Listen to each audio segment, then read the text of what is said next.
What's up, guys? It's Rusty with Tad Logic. Today we're going to go over how to take your traditional artwork, bring it onto the computer, and finish the design digitally. Let's get into it. Okay, so we're in Photoshop here, and I have my design. And the first thing you're going to want to do is make sure that you have a good picture. So make sure that all of the details visible. It's not too light, it's not too dark. Try and take it straight on, so that it's not going to be distorted in any way. Make sure there's no cast shadows or anything like that over the paper. I just use my phone camera for this because the quality of the image isn't super important. As long as I can see all of the detail, we'll be good to go. Just email that picture to yourself and then bring it into the program by like copy and pasting or just opening it, whatever works for you. Now, it's important to note here that you don't have to use Photoshop necessarily. This is a program I'm really comfortable with, so it's what I use, but any major painting app will do. Procreate is fine. Basically, the process I'm about to show you is the same regardless of the program you're working in. But today, we'll be working in Photoshop. Depending on your skills with digital programs, it might be review for you or it might be a little tricky. I'll try and go at a moderate pace, but if you feel like you need to rewind or if you have any questions at all, just leave them in the comments below. I'll answer them best I can, okay? I put timestamps down below for major points in the video, so feel free to hop to those and let's get into it. So the basic workflow goes like this: clean lines, flats, shadows, lights, and highlights. And I'll explain each one along the way. So the first one is lines. So we're going to outline this first and go from there. But there's a few things we need to knock out first ahead of even putting lines down. You want to make sure you're working on the right equipment. So if you just have a mouse, for example, you're not going to be able to do clean lines. It's just not going to happen because you could use like a pen tool and then do this whole thing, but it's going to take you a long time. It'd be much easier to just work in something like Procreate. If you don't have a tablet or a pen display or something like that, I really encourage you to get one. The thing I'm working on right now is a Cintiq 24-inch pen display. They're a little bit more high-end, but I saved up for it, and I really like it, and I can't recommend it enough. It's a really, really nice piece of equipment. Makes lining a little bit easier, but the other tablets are perfectly fine. So the next thing, if you're looking to have a solid, even, consistent line, then you need to make sure your brush settings are right. Here are the settings I'm using for this brush. I'm going to use a hard brush today, and I'll just go into the settings here. I have nothing selected. So it's just going to be a straight up line. There's not going to be any kind of variation happening. It's just a straight up hard brush, and that comes standard with Photoshop. There's nothing special about it. And for my eraser, same exact thing. Hard round, no settings on it. The reason why is, if your brush is hard and then you go to your eraser and it's soft, when you go to edit the line, you're going to end up with like soft edges, and that's going to show up as an inconsistency in the piece, and we don't want that. So just make sure they're both the same. Both hard round should be fine for this, and I don't need any tapers today, but sometimes if you want to do that, you can go in and change the settings to tapers. Now there's one more thing I wanted to mention, and there's a plugin called Lazy Nezumi. And this allows you to do straight lines really well, ellipses, and it has like a smoothing option. It's a very handy tool. It costs like $30. It's a plugin that works with Photoshop and other painting software, and I think it's really good. You can definitely get clean lines without it, but sometimes it makes life a little easier for me, so that's why I got it. I'll just show you real quick what I mean. So if I'm drawing here and I'm using my mouse for this, so let me switch over to the brush here. So yeah, I'm using my mouse here, and you can see that there's like a little tail on my cursor, and that's just allowing for like a little bit more control, and it's smoothing the line a little bit more, so I'm not getting those jitters. I'll go ahead and turn it off and try and do the same line here. You can see right away I'm already getting these little bumps on the line on the right. where they're not on the line on the left. So that's kind of the difference between using something like Lazy Nezumi and not doing it. So I have it here just as a tool in case I have some more complicated lines that I just want to hit one time. And, you know, it's there as an option for you. So put a layer above the design. I'm going to go ahead and knock down the opacity on that. There we go. And we're going to be lining on the layer above it. So one thing I quickly want to mention is if you're going really slow, sometimes you can get these like little wiggles. So if you can, it's best to go fast, and that gives you a nice like smooth line. When you're doing that, you want to rest your left hand on Control Z because you're going to be using it the whole time. And it's real quick, just that, nope, that's not what I want, that's not what I want, that's not what I want, and that's what I want. So just constantly you're going to be undoing and redoing and all that stuff. So it's really good to have your hand just ready to go to make the process as quick as possible. All right, so I'm just going to go in and line up this thing, and then we'll hop into the next step.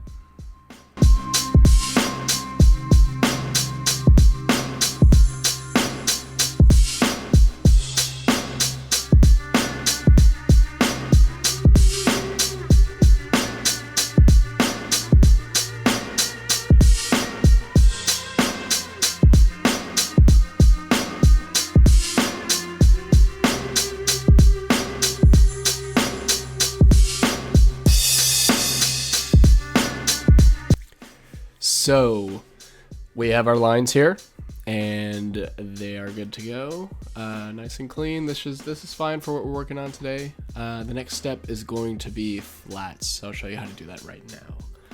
Basically, what we're going to be doing is we're going to be selecting in the areas that we made with the lines, and we're going to be filling it with a color. So the way that you select it, you hit W for wand and click within your selection here. Make sure that contiguous is selected on. If it's not, you'll select everything within the selection rather than a contained area. So I want to select just inside the bird. With contiguous selected, you'll notice that just the dotted lines are on the bird. I'll go ahead and select it off so you can see what happens if you select without it. You can see that the entire thing is selected even outside, and we don't want that. So contiguous on, and just click within the selection. So I want to fill in the entire bird, so I'm going to continue selecting here. Select his beak as well, and get this other foot in there. Okay. Now, if I were to just fill this, there's going to be a tiny border around the edge because it's not quite selecting all the way to the line. And the way that you remedy this is you expand the selection. Expanding the selection, doing it manually, you'll go up to Select, Modify, and then Expand. I have it set to a hotkey, Control, Shift, and comma. And that brings up this little expand icon. It would be the same thing if you went through the menu like I just showed you. I'm going to expand it by 2 pixels.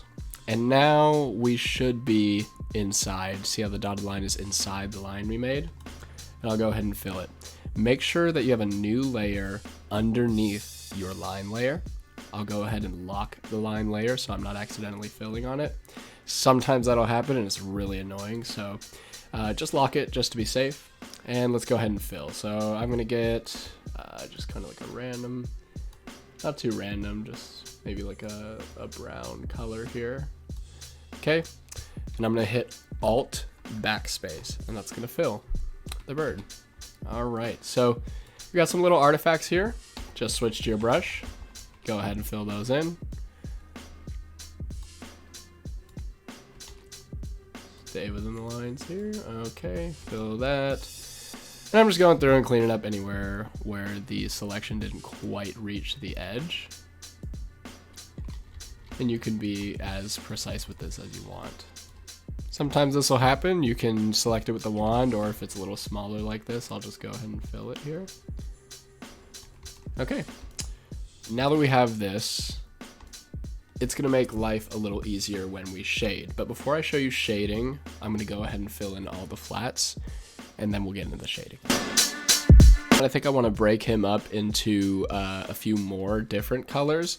So we'll go like like black for the beak, and then we'll do like a dark gray for his head, and maybe a dark gray for the wings as well, and then black for the legs. So I'll go ahead and do that real quick. And I don't think I need to make any selections for this, but what I am going to do is I'm going to turn on something called Alpha Lock, and that's this checkerboard in the lower right on your layers panel. You click that, and now when you paint a color, I'll just grab like purple here. When you paint a color, it's only going to paint within what you have already painted. So I already painted that bird shape with the brown color, and it's only going to paint on that. So if I want to change small areas on the bird, sometimes I'll use this instead of selecting because it's a little bit easier for me.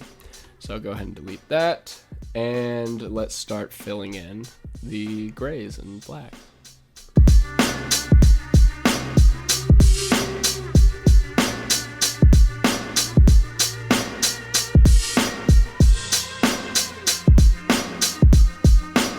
All right, and I'm basically going to follow that same process for every individual element in the design. So what I'm thinking about while I do this is I want these colors to be as distinct from one another as possible.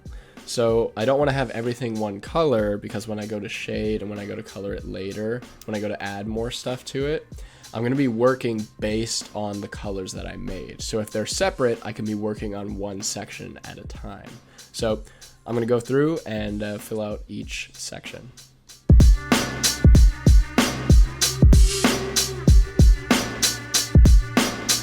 All right, so real quick, this line isn't quite connecting. So when I select it, you'll notice it's selecting outside of the flower, which is not what I want. So this can be kind of annoying, but what you have to do is I'm going to go ahead and fill what I have on the flower so far. I'm just going to fill that. I don't know if this will be the color, but fill that for now. And I'm going to have to go back, unlock the line layer, go back to black, make sure I'm on a hard round brush here, and I'm going to have to connect that line. You'll notice that, like, you know, no one's perfect. You'll have a couple lines that are like that. So I'll put one over here too. You'll have a couple lines that are like that, and you'll have to back out. Here's another one, and just fix it. You know, it's all part of the process, but just wanted to show you guys that there's not really like a quick fix for that. You just have to back out, go back to the previous layer, and then fill it in. All right. Something as well that I forgot to mention is if you want to add to a selection, you hold down Shift, and when you click, it's adding to. If you hold down Alt, it's taking away. If you don't hold down anything, it'll make a new selection every time.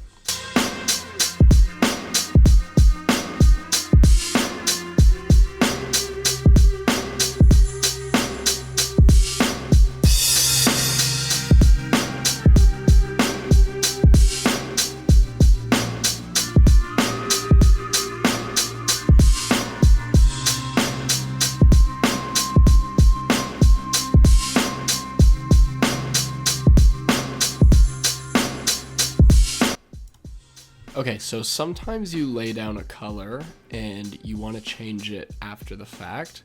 Instead of changing the color manually up here, which is totally fine, you can alter it pretty quickly by hitting Control-U. And this will bring up this really handy hue and saturation value slider. So you can change the color, you can change the saturation, and you can change how light or dark it is.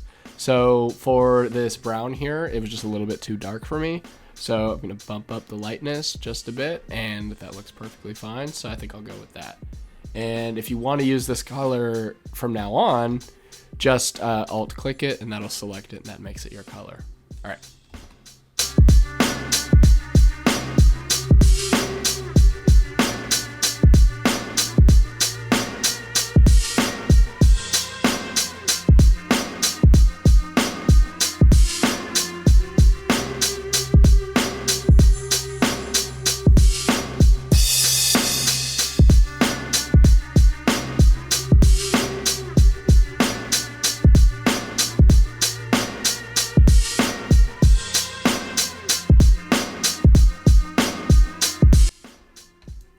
All right, so we got our flats laid in here.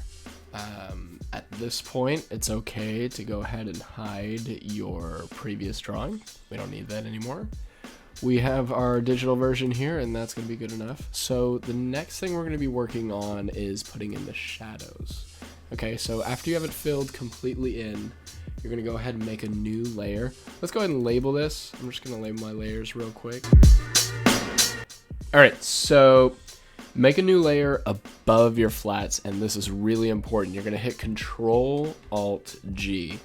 And what that's going to do is it's going to create a clipping mask. You'll notice this arrow has appeared here in the layer panel. If I hit Control-Z, it's not there. Shift-Z, it's back. Okay, so this is clipping this top layer down to the bottom one. So you remember I showed you the alpha lock earlier. This is kind of similar, but it makes a new layer for it. So now if I paint, I'll just grab a random color here. If I paint, it's going to stay within the layer underneath it.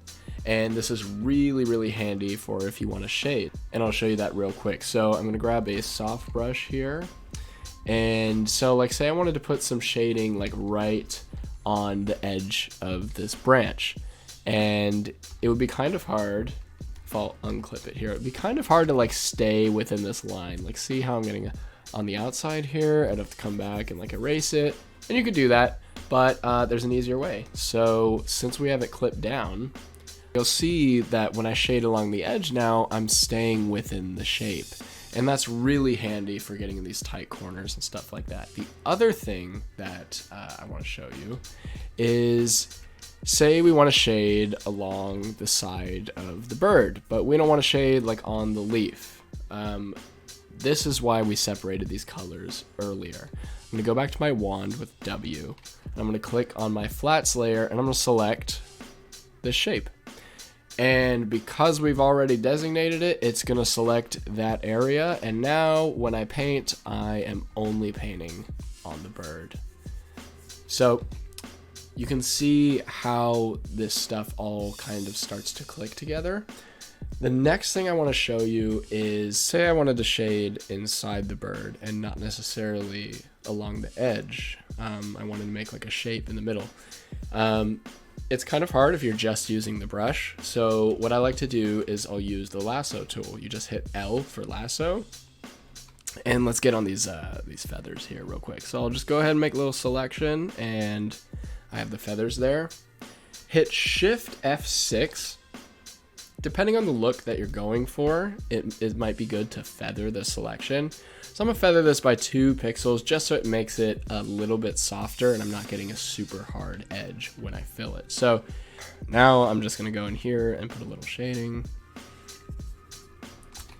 And you can see we've stayed in that shape. I'll go ahead and do the same thing. And Shift F6, feather 2 pixels, and we'll just fill in another one. And so I'll use this throughout the shading process just to get these little sections of shading that might not be totally designated by a separate color. While you're shading, you're going to be keeping in mind like what direction the light source is coming from, and you're going to be thinking about the shape of things. Is this round? Is it hard? Is it soft?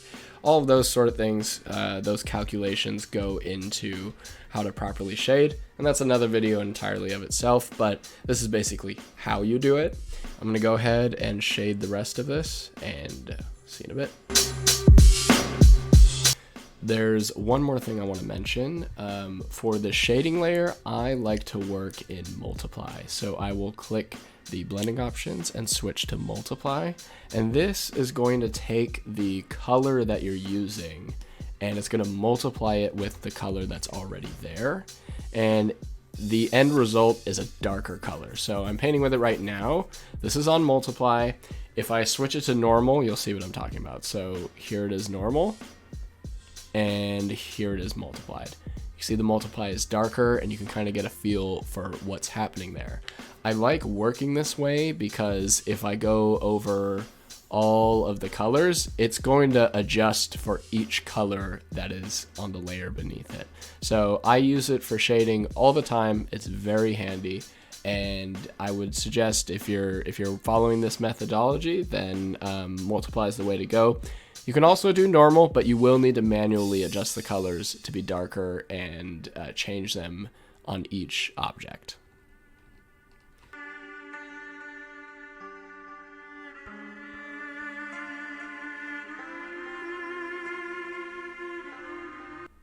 So real quick, if you want to work, say on this flower, and you want to work petal by petal. So I want to put shading down in here where the petal, where it's like a little bit more occluded, where not a lot of light is getting in. But I don't want to get on these other petals, and I don't want to come in here and erase. So the way that you do that is just go to your lines layer and select within the lines. Expand the selection like I was mentioning before. Come back to your shading layer, and then when you drop in the shading, you'll only be working on that petal. It's a little tedious with flowers, but that's the way you do it, and at the end, you'll have a nice shaded flower. Okay.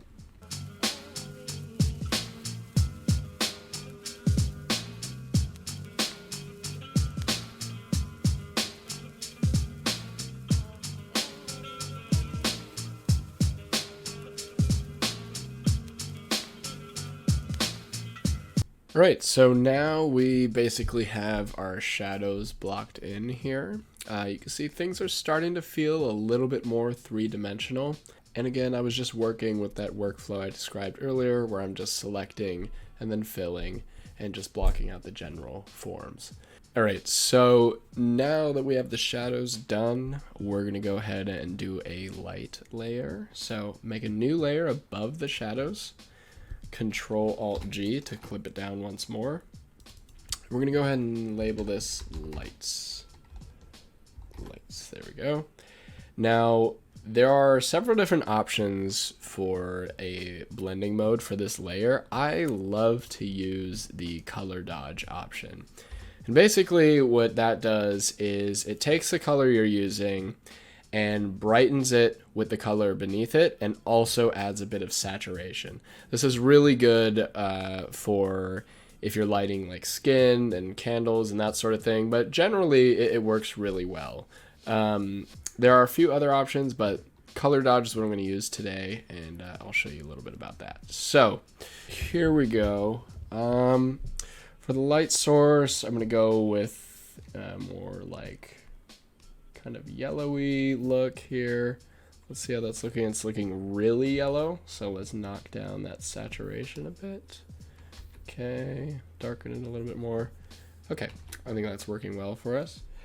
And I'm just gonna paint in where the light is strongest. So we have the shadow information and we have the flat color information. So now I'm gonna paint in where the light is really affecting those forms.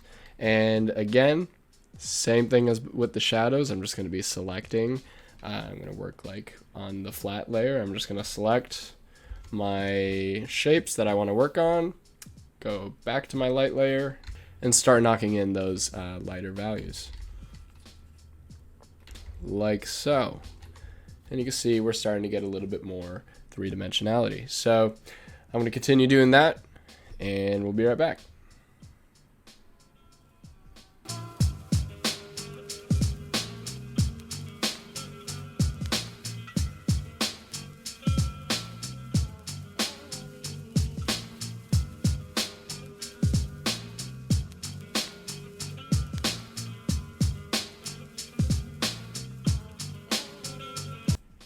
Alright, so we got our lights locked in here, and sometimes I like to knock the background down just a little bit. Control U again to do that, and I just knock the brightness down just a little to see what my colors are doing. And we're looking pretty good so far. Alright, so the last thing we want to do is highlights. I'm just going to knock those in. It's important not to go overboard with these. I really just want a few areas to have attention drawn to them, so I'll be putting some like on the eye, top of the head, and that sort of thing.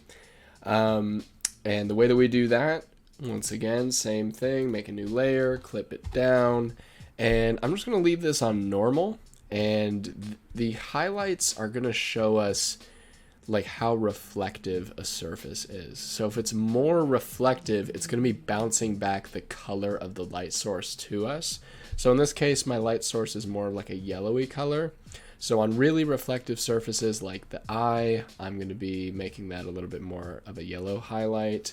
And yeah, so normal is fine for me, so I can control the color completely.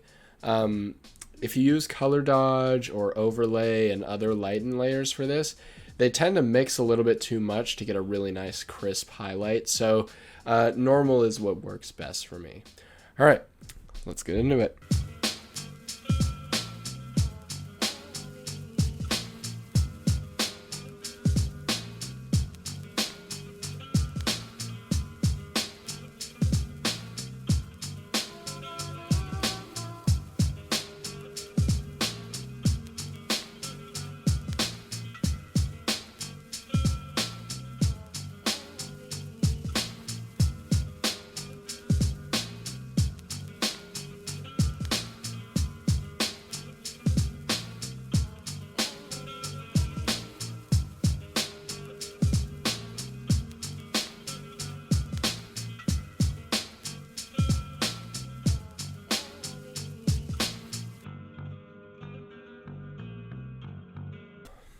So real quick, in my lines layer for the eye, I actually blacked it out. So it's actually a solid black dot. So when I went to put my highlight underneath it, you can't see it at all. Not a problem at all. I just made a new layer above the lines, and now when I go to put the highlight, there it is. So sometimes that'll happen. It's not a big deal. You can work above or below with your highlights. If you go outside the line and you're above it, obviously it's going to get rid of the line, so that might affect your stencil. So if I were to really want to be like careful with this, I might go and erase that line and then actually like redraw it in or whatever. But for what we're doing, this is totally fine.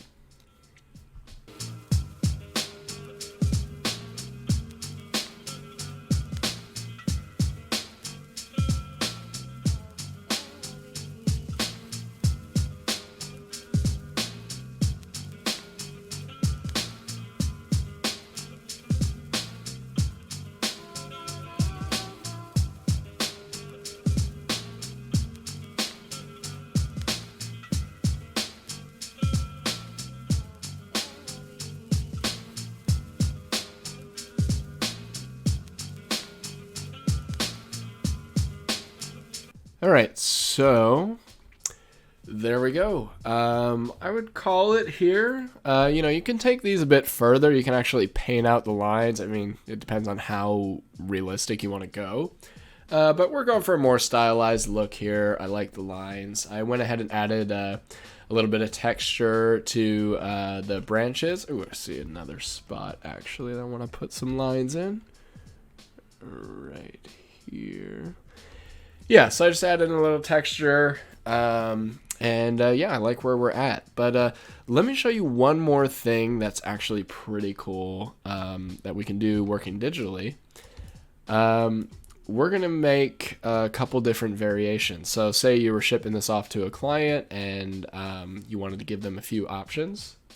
Let's go ahead and do that real quick. So I'm going to group everything together, Control G.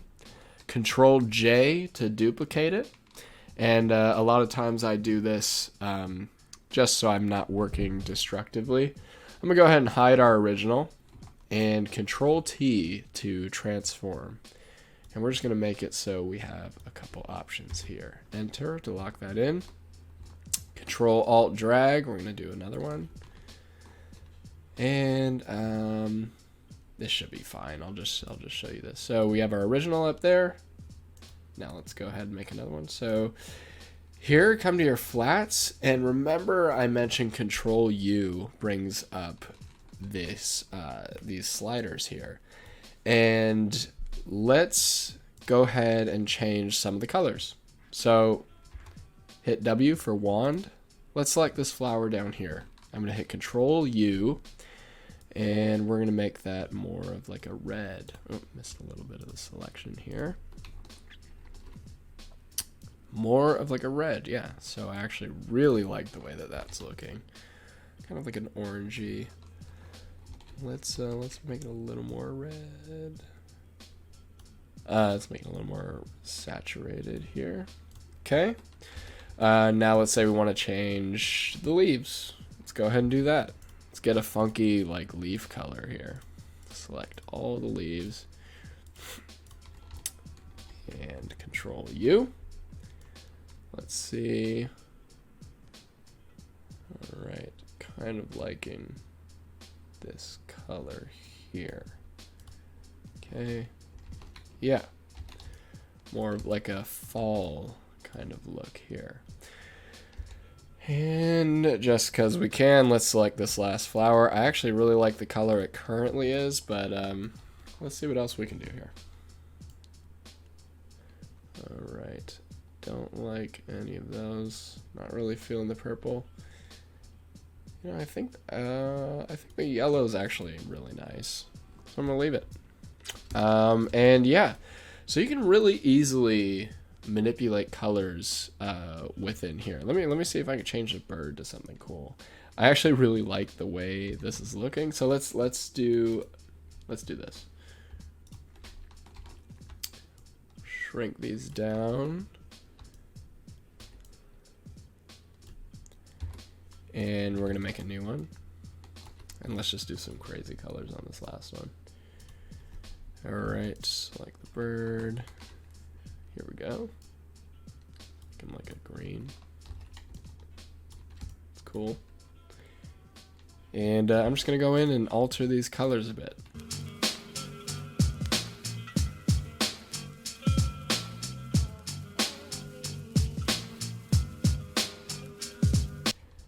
Alright, so you can see we have our variants there, and I actually really like the middle one a lot. I love the leaf colors on the last one.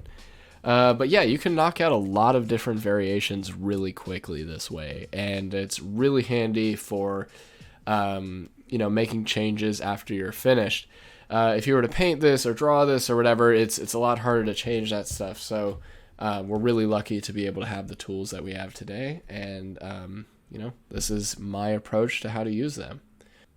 Okay, so there's one last thing I want to show you. We're going to make this look like it's on paper. And this is totally a personal preference. It's not something you have to do or part of the process or anything, but I think it adds a nice professional touch to it, and I'll show you how to do that. So I'm going to go ahead and lighten the background again, and I'm going to bring in a paper texture that I found on Google. So real quick, I'll do that.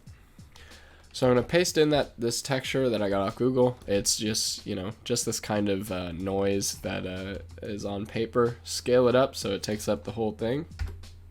And you're going to set that to multiply.